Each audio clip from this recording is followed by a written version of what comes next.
কক্সবাজারবাসী, আপনারা জানেন পরবর্তী বাংলাদেশের ভবিষ্যৎ হচ্ছে বঙ্গোপসাগর ঘিরে। আমাদের পরবর্তী বাংলাদেশকে নিয়ে ভাবতে হলে অবশ্যই বঙ্গোপসাগরকে প্রাধান্য দিয়ে পরবর্তী বাংলাদেশকে ভাবতে হবে। প্রিয় কক্সবাজারবাসী, আপনাদের কক্সবাজার যেমন অপার সম্ভাবনা রয়েছে, ঠিক একইভাবে অনেক সমস্যাও রয়েছে। তার মধ্যে একটা প্রধান সমস্যা ছিল ট্যাবলেট বদি। আপনারা ইতিমধ্যে ট্যাবলেট বদিকে উৎখাত করেছেন, বদিকে উৎখাত করা গিয়েছে। এখন আমাদেরকে লড়াই করতে হবে ট্যাবলেটের বিরুদ্ধে, ইয়াবার বিরুদ্ধে, মাদকের বিরুদ্ধে। প্রিয় কক্সবাজারবাসী, আপনাদের আরো সমস্যা রয়েছে। রোহিঙ্গা, নোবেলের লুভে খুনি শেখ হাসিনা বাংলাদেশে রোহিঙ্গাদের তখন আশ্রয় দিয়েছিল। কোন সেফ এক্সিট নিশ্চিত না করে রোহিঙ্গাদের ভবিষ্যৎকে ঝুঁকিপূর্ণ করে তুলেছে। আমাদের অতি দ্রুত কক্সবাজারের জীববৈচিত্র্য এবং পরিবেশ বাঁচাতে হলে আমাদের এই রোহিঙ্গা সমস্যার সমাধান করতে হবে। পরবর্তী বাংলাদেশের আমাদের এই পর্যটন শিল্পকে আমাদের প্রসার এবং বিকাশের জন্য যে কোনো ধরনের নীতি নির্ধারণের পর্যায়ে কথা বলতে হলে কক্সবাজার মানুষের সাথে কথা বলতে হবে।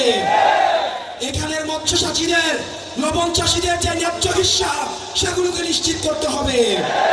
আমাদের ব্লু ইকোনমির জন্য আমাদের এই বঙ্গোপসাগরের আমাদের যে ভূমিকা, সেই ভূমিকাকে স্বীকৃতি দিতে হবে।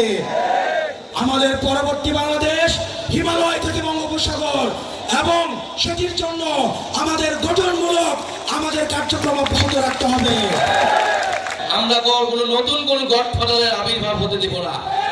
কক্সবাজারে কোনো নতুন কোন গডফাদারকে আপনারা মেনে নেবেন না, তার বিরুদ্ধে প্রতিরোধ তৈরি করুন। প্রিয় সংগ্রামী বন্ধুগণ, মাফিয়া তন্ত্র, গডফাদার তন্ত্র, স্বৈরতন্ত্র, পরিবারতন্ত্র, এই সব কিছুকে বাংলাদেশ থেকে উচ্ছেদ করতে হবে। জনগণের বাংলাদেশ, গণতান্ত্রিক বাংলাদেশ প্রতিষ্ঠা করতে হবে। প্রিয় সংগ্রামী কক্সবাজারবাসী, এই কক্সবাজারে আমরা জানি জুলাই গণ অভ্যুত্থানের সময় লড়াই হয়েছিল, আন্দোলন হয়েছিল। আপনাদের মাটির সন্তানেরা জীবন দিয়েছেন, শহীদ হয়েছেন।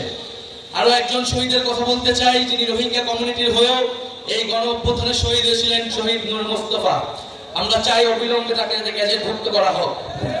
প্রিয় সংগ্রামী বন্ধুগণ, আমরা কক্সবাজারকে দেখি সম্ভাবনার জায়গা হিসেবে। হাসনাত আব্দুল্লাহ বলেছেন, বাংলাদেশের ভবিষ্যৎ, বাংলাদেশের সম্ভাবনা হচ্ছে এই বঙ্গোপসাগরে। আমাদেরকে সমুদ্র শক্তি, নৌ শক্তিতে শক্তিশালী হতে হবে। ফলে তার জন্য কক্সবাজারকে আমাদের শক্তিশালী ঘাঁটি হিসেবে প্রতিষ্ঠা করতে হবে।